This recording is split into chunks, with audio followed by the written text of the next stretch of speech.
அஸ்ஸலாமு அலைக்கம் வரஹமத்துல்லாஹி வபரகாத்துஹு. திருக்குர்ஆன் தமிழாக்கம். தொழுகிறது நம்ம அல்லாஹ் கிட்ட பேசுகிறோம். குரான் ஓதுறது அல்லாஹ் நம்ம கிட்ட பேசுகிறான். அல்லாஹ் நம்ம கிட்ட என்ன பேசுகிறாங்கிறத ஆர்வமாக தேடக்கூடியவங்களாகவும் கேட்கக்கூடியவங்களாகவும் நம்ம இருக்கணும்.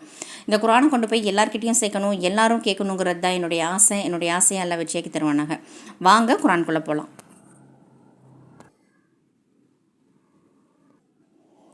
அஊது பில்லாஹி மினஷ் ஷைத்தானிர் ரஜீம். பிஸ்மில்லாஹிர் ரஹ்மானிர் ரஹீம். சூரா ஹூத் பாகம் 12 வசனம் 6. பூமியிலுள்ள எந்த ஊர்வனமும் அவற்றின் உணவு அல்லாஹ்வின் மீது பொறுப்பாக இருந்ததே தவிர இல்லை.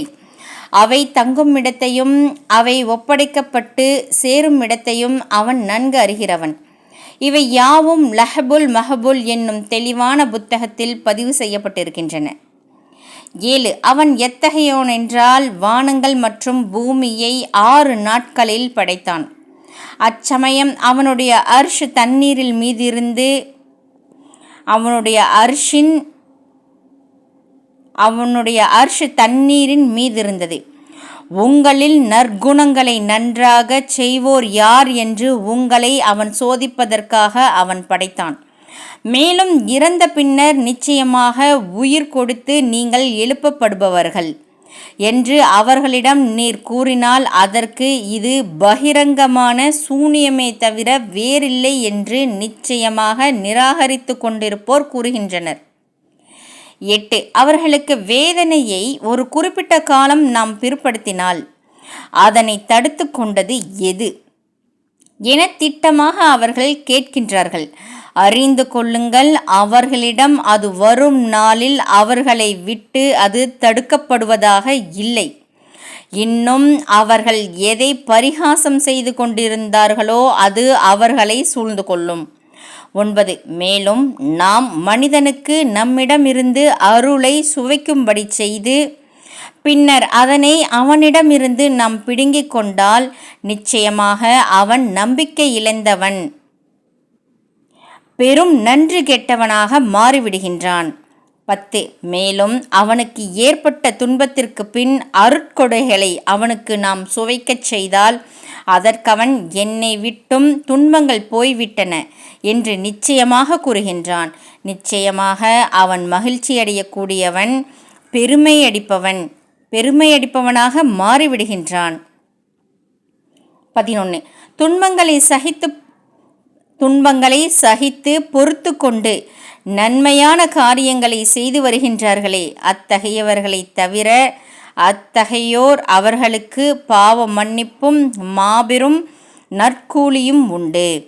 12. ஆகவே நபியே, அவர் மீது ஒரு பொக்கிஷம் இறக்கி வைக்கப்பட்டிருக்க வேண்டாமா அல்லது அவருடன் ஒரு மலக்கு வர வேண்டாமா என்று அவர்கள் உம்மை பற்றி கூறுவதற்காக உமக்கு வஹி மூலம் அறிவிக்கப்படுகின்றவற்றில் சிலதை எத்தி வைக்காது நீர் விட்டுவிடக்கூடும்.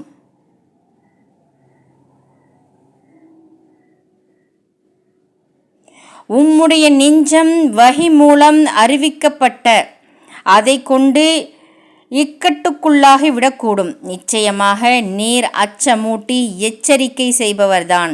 அல்லாஹ்வே ஒவ்வொரு பொருளின் மீதும் பொறுப்பாளன் ஆவான். அல்ஹம்துலில்லா அல்ஹம்துலில்லா அல்ஹம்துலில்லா. இன்றைக்கி அல்லாஹ் 7வது வசனத்தில் சொல்கிறான் பாருங்கள். அல்லாஹ்வுடைய அர்ஷ் தண்ணீரின் மீது இருந்தது. இது யார் நல்ல குணம் உடையவங்கன்றதை சோதிக்கிறதுக்காக தான் அல்லாஹ் நம்மளை படைச்சிருக்கான் அப்படின்ற விஷயத்தை அல்லாஹ் எவ்வளோ தெளிவாக சொல்கிறான் பாருங்கள். அல்லாஹ் நம் அனைவருக்கும் ஈருலக வெற்றியையும் ஈமானையும் உறுதிப்படுத்துவானாக. நம் பிள்ளைகளுக்கு ஈருலக கல்வியையும் லேசான முறையில் தந்துருள்வானாக. சொர்க்கத்தை வாஜிபாக்கி நரகத்தை ஹராமாக்கி ஹஜ்ஜை நசீபாக்கி வைப்பானாக. சொர்க்கத்தை வாஜிபாக்கி நரகத்தை ஹராமாக்கி ஹஜ்ஜை நசீபாக்கி வைப்பானாக. சொர்க்கத்தை வாஜிபாக்கி நரகத்தை ஹராமாக்கி ஹஜ்ஜை நசீபாக்கி வைப்பானாக. அனைத்து நலவுகளையும் உலக முஸ்லிம்களுக்கும் பலஸ்தீன மக்களுக்கும் லேசான முறையில் தந்துள்வாயாக. யா அல்லாஹ், உலக முஸ்லிம்களுடைய பாவங்களை மன்னித்துறியா அல்லாஹ், எங்களுடைய பாவங்களை மன்னித்துறியா அல்லாஹ், முழு பைத்துல் முகத்தஸையும் எங்களுக்கு மீட்டு கொடுத்து விடியா அல்லாஹ். பலஸ்தீன மக்களுக்கு அல்லாஹ் உன்னுடைய உதவியை நேரடியாக கூடிய அல்லாஹ் உன்னுடைய உதவி எங்கள் கூடவே இருக்கையா அல்லாஹ், லேசான முறையில் உன் உதவியை கொடுத்துறியா அல்லாஹ். எங்களுடைய பாவங்களை மன்னிச்சிறியா அல்லாஹ், அனைத்து நலவுகளையும் லேசான முறையில் கொடுத்துறியா அல்லாஹ். எங்களிடம் துவா கேட்க சொன்னவர்கள் யாரெல்லாம் துவா கேட்க சொன்னார்களோ அவரின் ஹலாலான ஹாஜத்தை நாம் நிறைவேற்றி வையல்லாம். இந்த சிறிய துவாவை ரசூலை கரீம் ஸல்லல்லாஹு அலைஹி வஸல்லம் அவர்கள் பொருட்டால் அங்கீகரித்துக்கொள்ளி அல்லாஹ்.